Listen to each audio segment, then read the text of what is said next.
Dr. Watson, would you kindly close the door behind you so that we can limit the price of your carelessness to merely hours of work rather than days?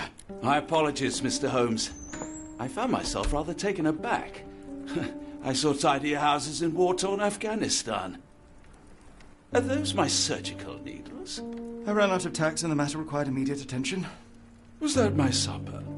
Plainly not, for I was the one who ate it. I set it aside for this evening. And for that I am grateful. Is that my bed? Watson, since you've proven yourself a master of observation, might I ask you to apply your skills to a more pertinent question? Namely, the whereabouts of today's newspapers. They are the key to everything. The newsboy is usually reliable. The key to everything is good sleep. In a bed. Your papers are here, on the table. Let us see what the postman brought today.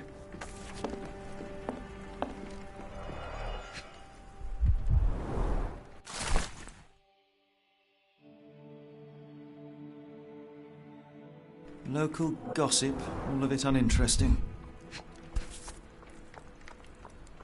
Your order from Barnes' bookshop has arrived, Doctor. Barnes insists on delivering the books to our door, even though we could easily walk to his shop. That's good service.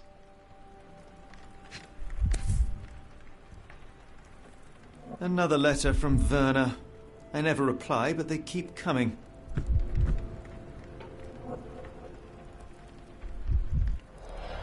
I don't see the Strand. Where is it? Pardon me? I am on the precipice of uncovering a pattern of crime across London spanning many months and involving many men. The missing paper cannot be a coincidence. That's preposterous. My dear fellow, life is infinitely stranger than anything which the mind of man can invent. Well, life used your newspaper to wipe its posterior, so after that unpleasant discovery this morning, I disposed of it. But in lieu of the Strand, perhaps I can deliver you something equally tantalizing. I have just returned from a patient of mine, Captain Stemwick, who... No, that will not do. Grab your coat, Dr. Watson. Let us hope nobody has collected the dustbin.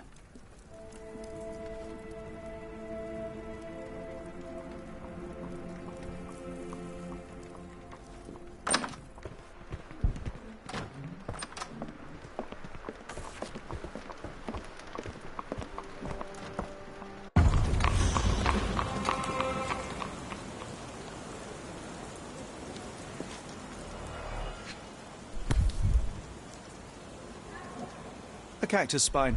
If it gets in your skin, it's awfully tricky to remove, and when laced with poison, the perfect assassination tool.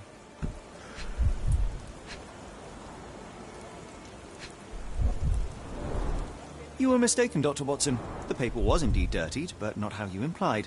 It's potting soil. See, Watson? The conspiracy is real. Someone tried to poison me. Poison? You? That's madness. Get the Strand! Get your copy of the Strand here! Sorry, Mr. Holmes. I just sold my last paper.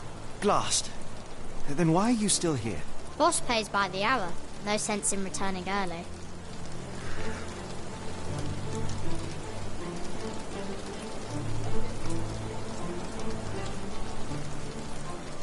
You're a bright child. I presume you see everything that goes on around here? Nothing gets past me, mister. Then tell me, did you notice anyone suspicious at my door this morning? Like the man with your newspaper? Precisely. What do you know? I know the value of a shilling. Dr. Watson. Cool, now I can take the day off. Did you see what he was up to? Nah, not really. I saw him approaching your house, but I had a customer. Then there's a loud bang. I ducked down. Not because I was scared, because I wasn't. I had to protect the merchandise. And all I could see was him kneeling at your door. Which way did he go? Not sure. I was distracted by customers. Sorry. Can you describe the man you saw? He was carrying a lot of books. Up to his chin they were. Never heard of a well-read assassin. Looks can deceive. Hence the appeal of disguises. All right. You earned your shilling. That'll be all. Thanks, Mr. Holmes. Maybe I could be your eyes and ears. If you have more shillings.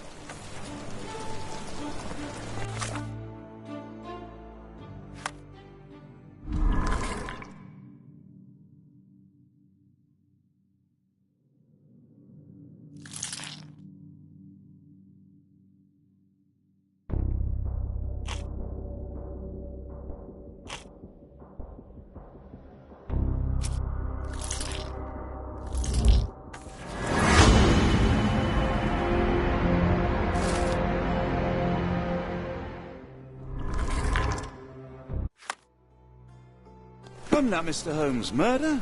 Yes, Barnes has his quirks, but he also has his screws. Get the Strand. Get Not your every copy of the pawn Strand knows it's here. part of a game.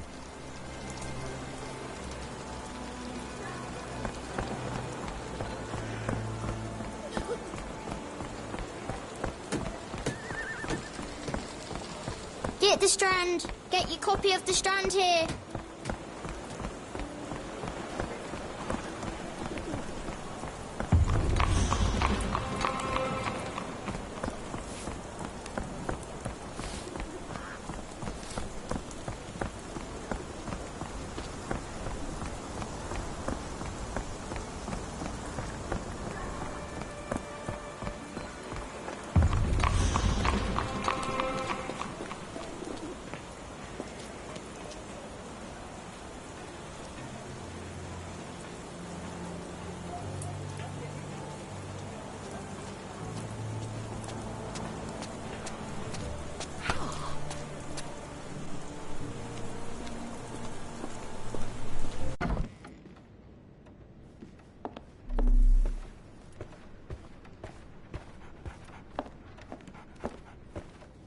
So, Barnes has a dog now.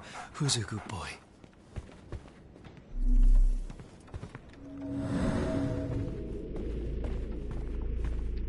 I could hardly imagine anything more macabre.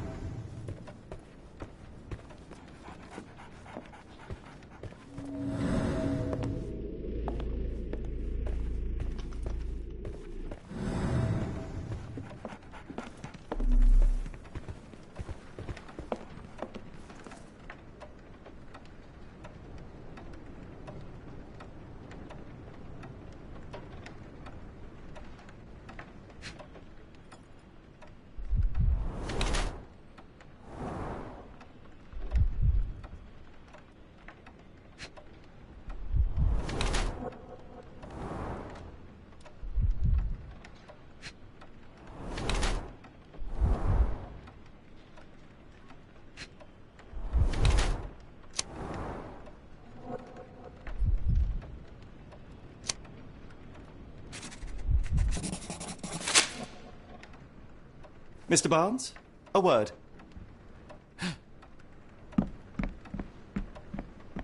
Ah, for goodness sake.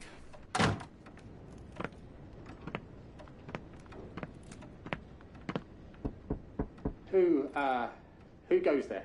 Sherlock Holmes. Now will you please... Mr. Holmes.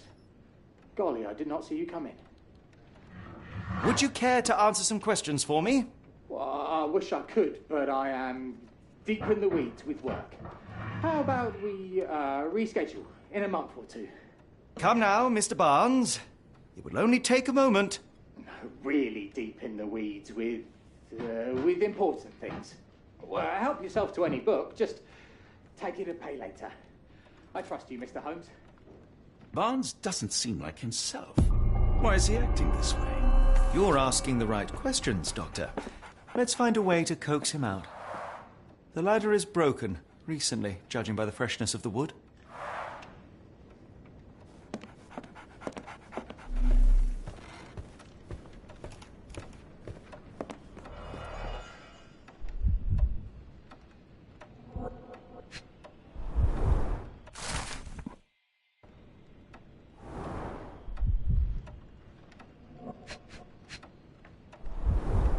Basics of cryptoanalysis, cryptography in Egypt.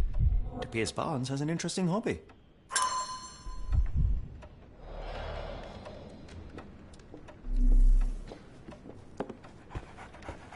Barnes has always been a little odd, but this is uncharacteristic even for him. But I can't hear you. Please come back later.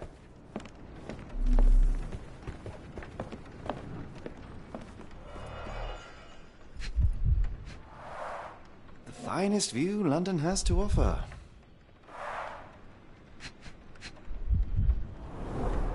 In the language of Mycroft's secret agents, it's a sign. Dried flowers are replaced when the job is done. I wonder who the recipient is.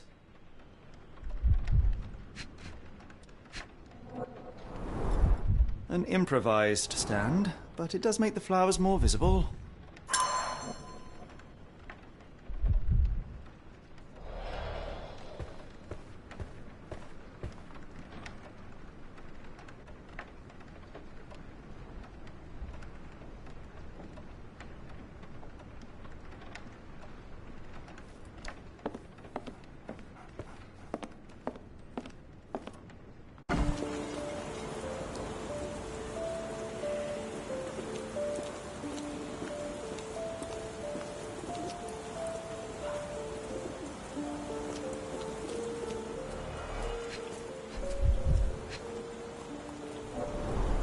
Encouraging people to stop and smell the roses? Our national emblem. God save the Queen. It must take patience and care to produce a bloom so beautiful. I imagine so. I merely sell them. Familiar spine? Is this what I found in my dustbin?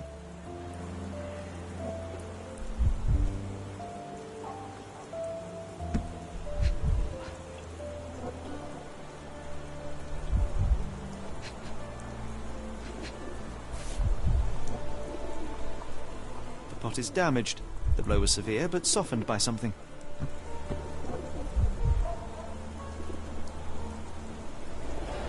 Anything tickle your fancy, Mr. Holmes?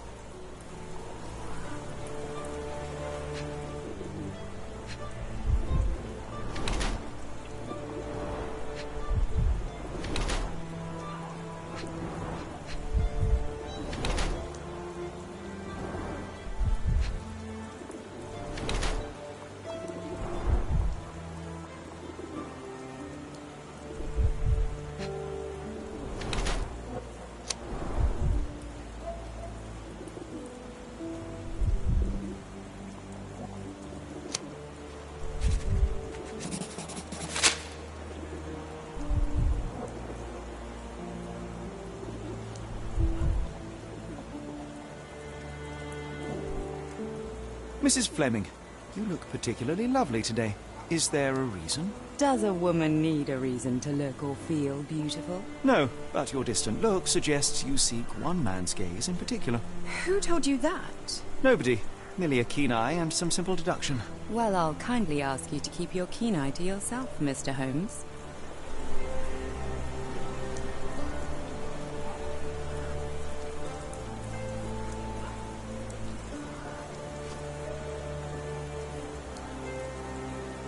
One of these things is not like the other. Come again? The cactus. Those fearsome spines can prove a devil to... And a rose thorn can give you tetanus, but we still grow them. The cactus seems comparatively harmless. Though you have me thinking it must be valuable. I was under the impression that you knew its price already. Your guess is as good as mine. The first time I saw this cactus was when I came back from my break.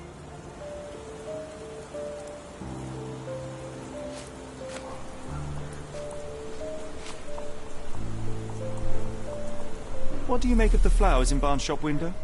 Well, they could use a bit of water. Do they mean anything to you? Mean anything how? I'm not sure I'd follow, Mr. Holmes. Why do you think they're there? Are you suggesting the flowers are for me? It seems likely, does it not? Oh, I hope you're right.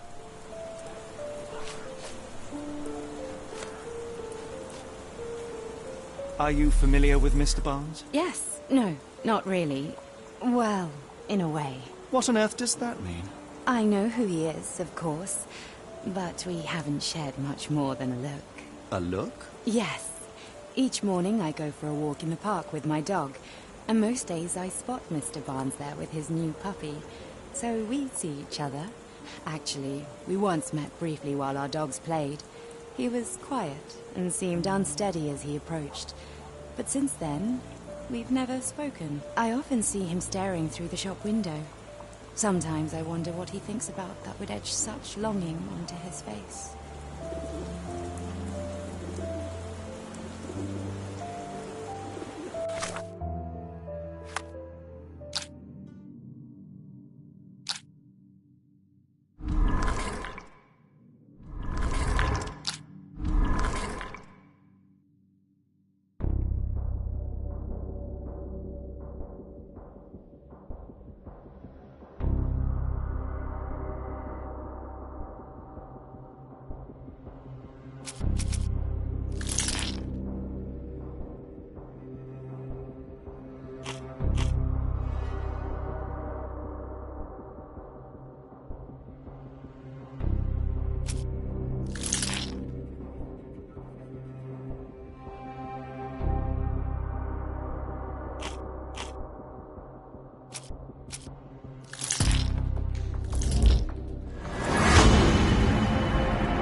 I think perhaps I have been chasing shadows. Do not despair, Mr. Holmes. Even the best of us make mistakes. We better tell Mr. Barnes what we've learned.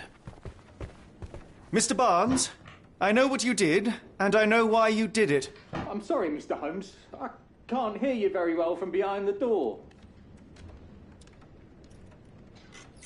I couldn't read this morning's edition of The Strand because it was covered in soil and spines. I know you dropped a cactus on it and then fled. You ordered a cactus from the plant catalogue and then left it for Mrs. Fleming as a gift. You place flowers in the window to get her attention and wear high heels to appear taller and more desirable. You are her secret admirer. Barnes, it's Dr. Watson. Rest assured we are not interested in disclosing your personal affairs to anyone, including Mrs. Fleming. Please come out. All right, then.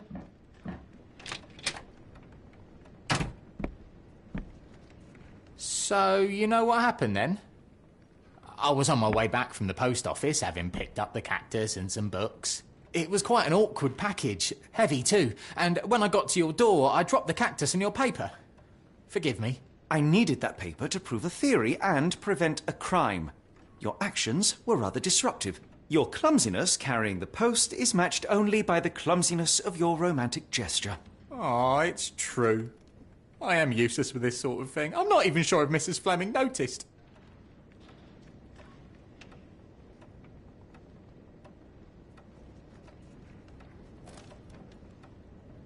As in most things in life, truth is the answer. Cease with the abstruse signals and anonymous gifts, and simply talk to the woman. What is the worst that can happen? She rejects you, and you are freed from this endless purgatory.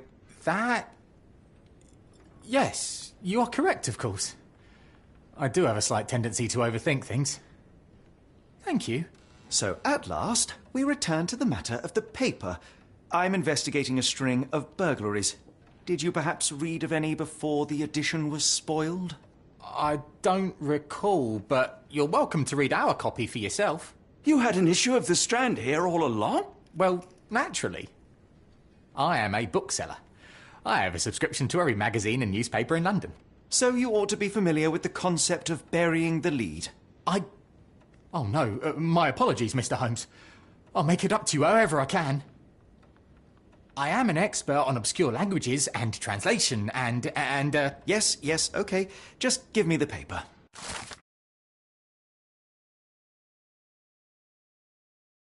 Come, Dr. Watson. Let us put this matter behind us. Farewell, Mr. Barnes. I hope to hear good news about you and Mrs. Fleming. Well, that was an utter waste of time. An assassination did seem rather unlikely. There was supposed to be another burglary. I was certain of it. Something you wish to say, Doctor? No. Well, only that you have a remarkable faculty for deduction and pattern recognition. And that perhaps, if ill-applied... I see things that are not there. Yes. It is London. There will always be burglaries. Doesn't have to mean anything. So it seems. Forgive me. Without something to occupy my mind, I turn into an entirely different animal. Which brings us back to my news from earlier. I think I have a case for you, a real one. Truly? Indeed. Though perhaps not as thrilling as your stories from Cordona. A patient of mine, Captain Stenwick, told me that his servant disappeared. I said I knew just the man to help. What do you say? Oh, Watson. Yes, I know it's not the most tantalizing mystery, nor the story to launch my writing career. But... it's brilliant. Let's go. Oh, good. Well, his house is nearby. Come.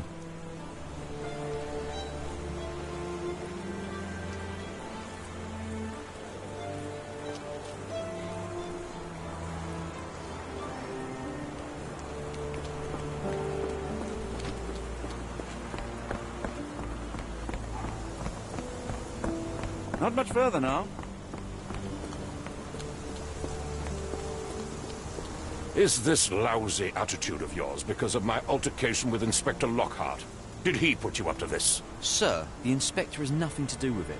I'm telling you the same thing I tell anyone seeking a missing person. Good day, gentlemen. Forgive the intrusion. Captain Stenwick, this is my colleague Sherlock Holmes, the consulting detective I told you about. At last, a professional. This useless officer refuses to do anything about Kimmy here, my missing servant. What was your name again? I shall be certain to inform your superiors. Sergeant Ruffles. And it's my superiors who made this decision, sir. Why has the police department decided not to help? We investigate murders, thefts, fraud, arson, real crimes. A servant walking away from his master is not our highest priority. That said, if we find Kimahia breaking the law, we'll be sure to notify Captain Stenwick. Have there been other disappearances lately? Of course, here and there. But when life is tough and opportunity comes knocking, you can't blame those who answer. Now, I must be off. Best of luck in your search. You heard that, didn't you? The way that man spoke to me. I shall need your written testimony. Then we can lodge a complaint. Captain, perhaps Mr. Holmes' time is better spent learning about your servant, so that he may begin his investigation. Ah, yes. Quite right. Fire away. When did you last see your servant? Kimmy here normally brings me the morning papers, but yesterday I had to get them myself. He must have escaped the night before yesterday. May I see your servant's bedroom? His shack is in the garden. You can't miss it. Did you search the room? Of course, but only to check he wasn't lying dead inside. Everything seemed normal at a glance.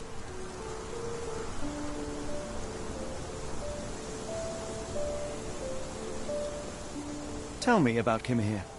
He's foreign. A Maori. All the way from New Zealand.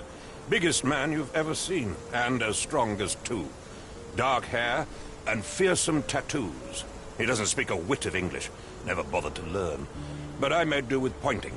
I invested a lot of money in him, so he must be found. I take it this is the first time Kimahir has vanished? Undoubtedly. The man seemed terrified of the city. I think it was all the noise. He never left this estate. Should he cause any damage, I will bear the responsibility, for it was I who rescued him from savagery and brought him here to England in the first place. Is there any reason Kimahir may have left? I should think not. He had all he could have wanted. Gainful employment, new clothes, and all the cabbage he could eat. Did Kimahir make off with anything of value? Heavens, no. I would have mentioned it to Sergeant Ruffles. Still, he must have fled with some money on his person. No. I kept his wages in my safe. For security. All right, Captain. I think I have enough to get started. We shall first take a look around the mansion. Go ahead. I'll be here, mentally drafting my complaint.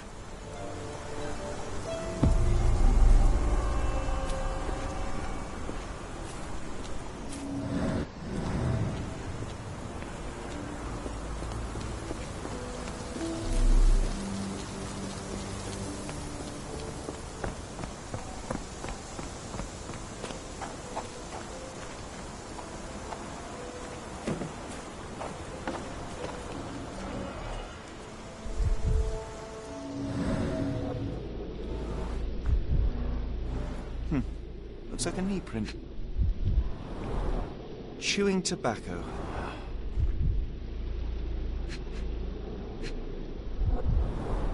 A shoe print, roughly size 11, with a worn-out sole. These are a workman's boots. Someone knelt here. The amount of chewing tobacco suggests they were waiting a while.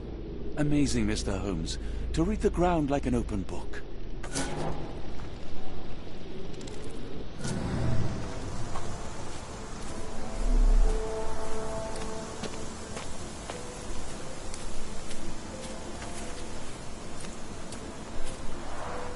This lock is quite unusual. It appears that the key should be bent to the right.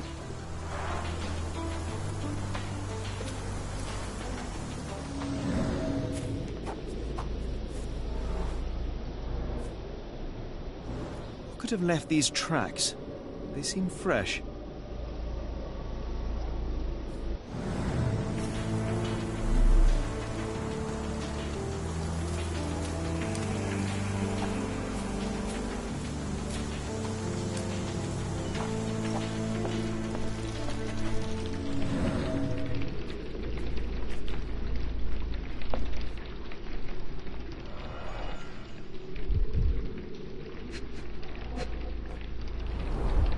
Impressive. The sack of grain retained the shape of an impact. Someone hit their head here.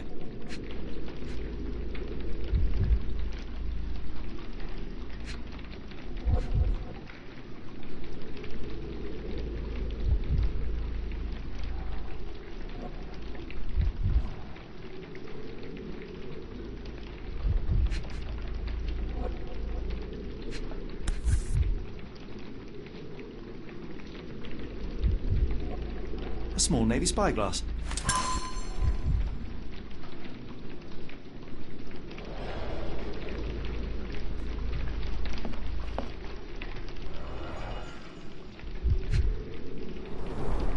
A scrap of Hessian.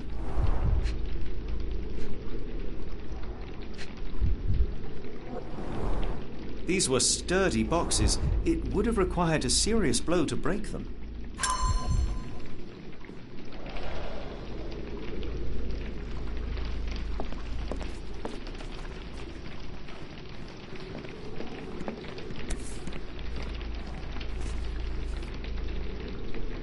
A Maori nose flute. Ngurus, they're called.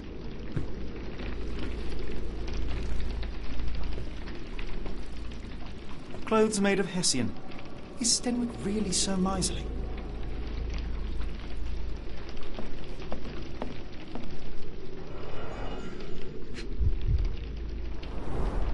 Button chops. The remains of a meal.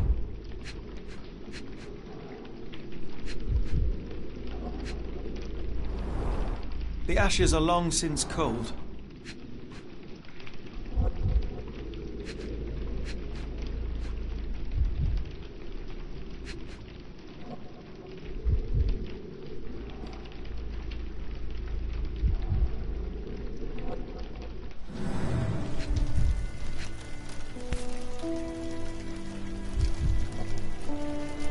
A heavy chemical odor.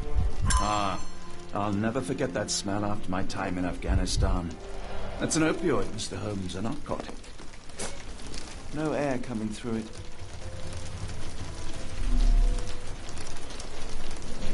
Stenwick makes his servant live in a tool shed. You think you know someone.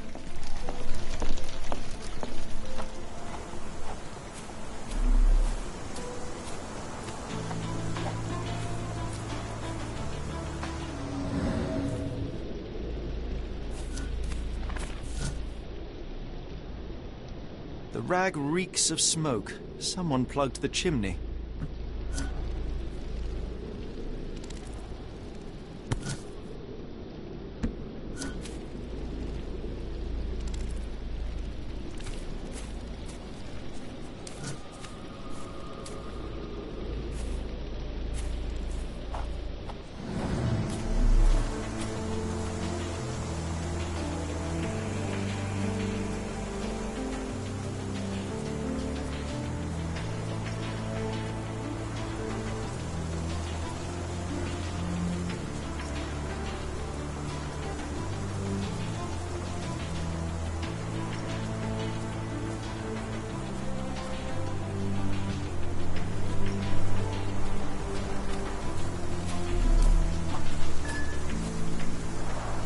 This lock is quite unusual. It appears that the key should be bent to the right.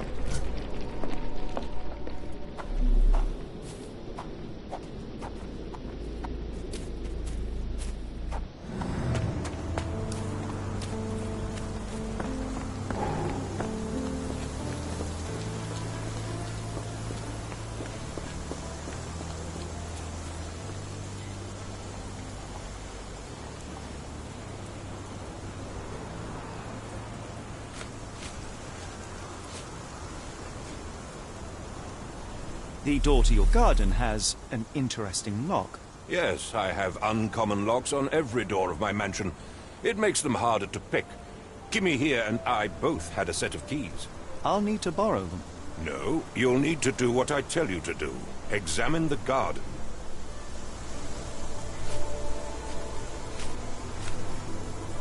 I came across a pile of Hessian clothes in the shack. Are they Kimahir's? Yes. I had to give him something to clothe himself.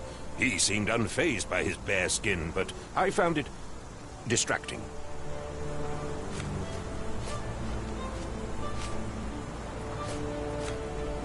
Is this spyglass familiar? I don't recognize it. Could it be Kimahir's, perhaps? I doubt it. I never saw him with it, nor could I suggest how he might have come by it.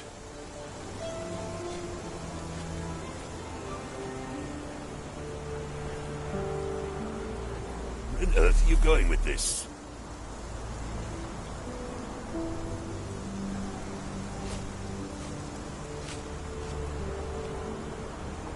Do you happen to know Kimahir's shoe size? I wouldn't have the foggiest, but I'm sure it was enormous. Not that it matters. He spent his life barefoot. Despite my best efforts, he simply did not take to shoes.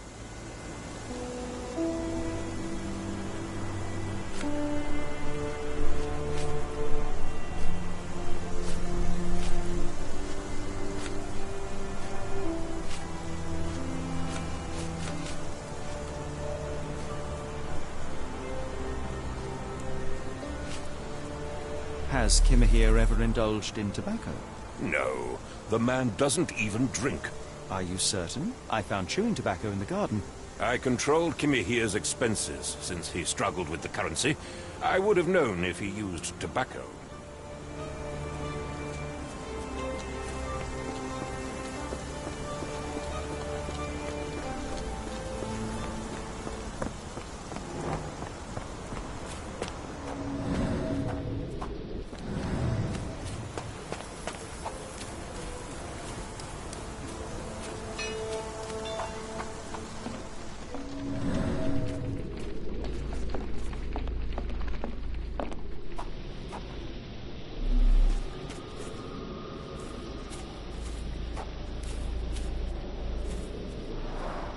This lock is quite unusual. It appears that the key should be bent to the right.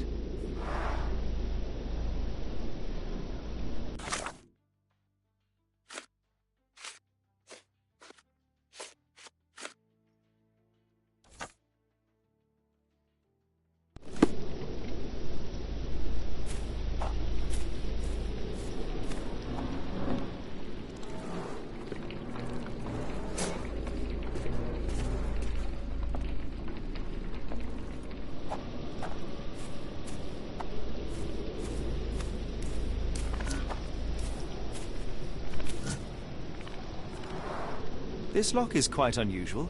It appears that the key should be bent to the right.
This lock is quite unusual.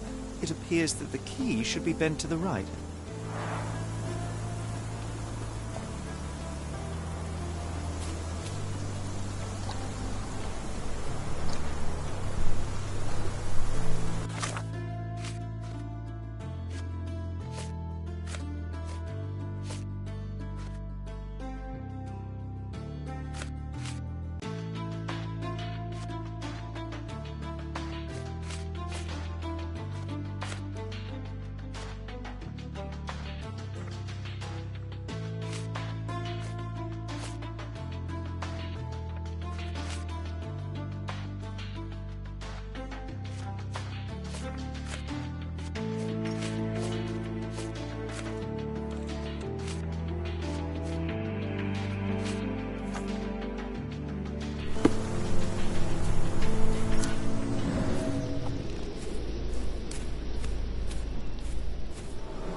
Someone moved a cart to this spot and then took it elsewhere.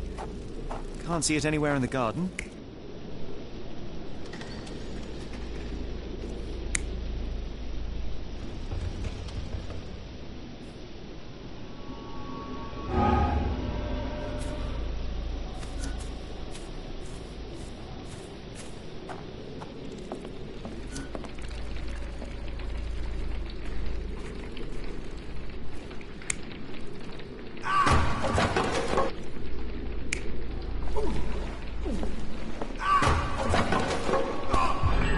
Surveilling from afar, the intruder waited for a window of opportunity. When Kimahir went to sleep, the man crept up to the shack and slipped narcotics down the chimney pipe, then blocked it with a cloth. Kimahir inhaled the sedative and fell into a deep sleep. The intruder tried to move him, but the man was heavier than expected. The intruder fell on the sack and dropped his spyglass. In order to transport the servant, he had to use the cart. The final challenge was opening the garden door. Luckily for our intruder, Kimahir had the key in his shack.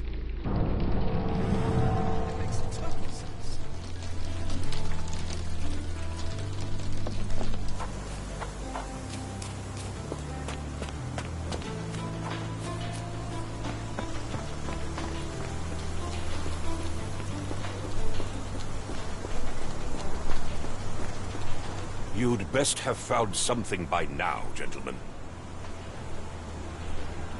I found the residue of narcotics in Kimahir's brazier.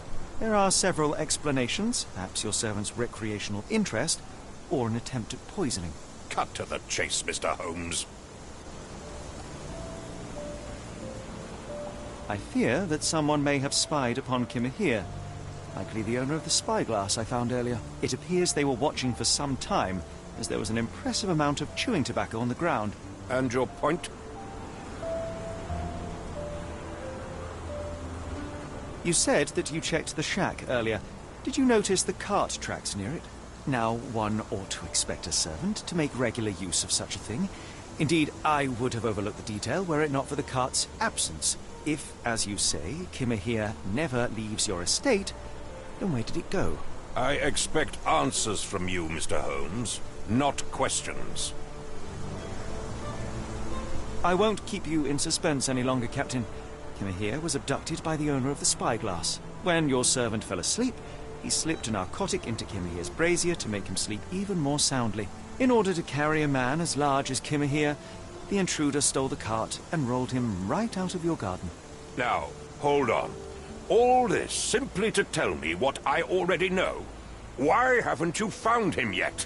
I only arrived a moment ago. It is, frankly, incredible that I have already deduced so much. Every second you dawdle here, waiting for me to stroke your ego, is another second wasted. I'm not interested in the how, the why, or the who. I am only interested in recovering my investment. Spare me the claptrap, boy, and go and fetch my servant.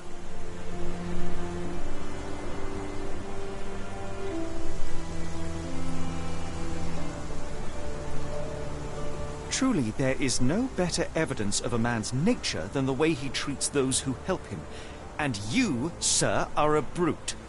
The cruelty of your ignorance about the Maori people. Your selfish attitude to a man's kidnapping.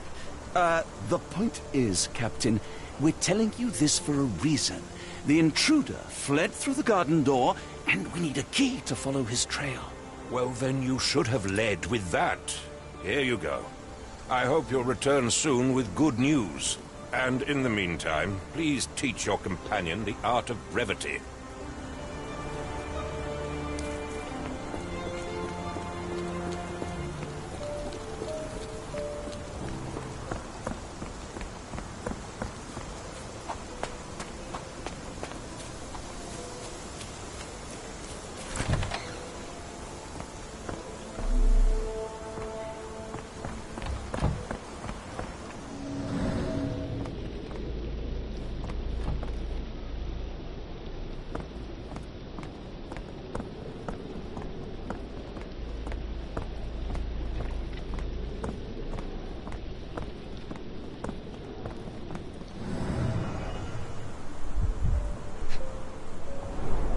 Sturdy rope, professionally tied in a Portuguese bowline.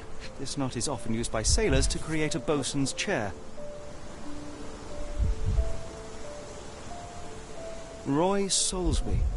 Could that be the name of our man?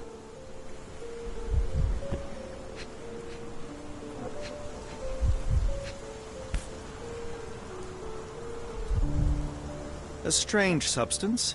I have my suspicions based on the color and consistency, but would you care to hazard a guess, Doctor? Well, it's odorless, but from the way it absorbs water, I'd say saltpeter. Then we're in agreement. Wheels picked up grass along the way. Kimahia's cart, I gather.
The Strand proved not so useless after all.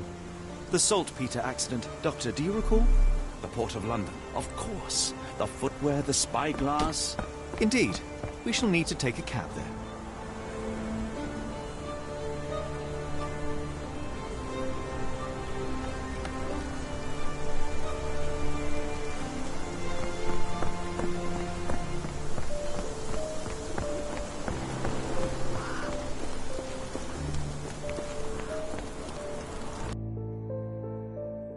Where to, Gav?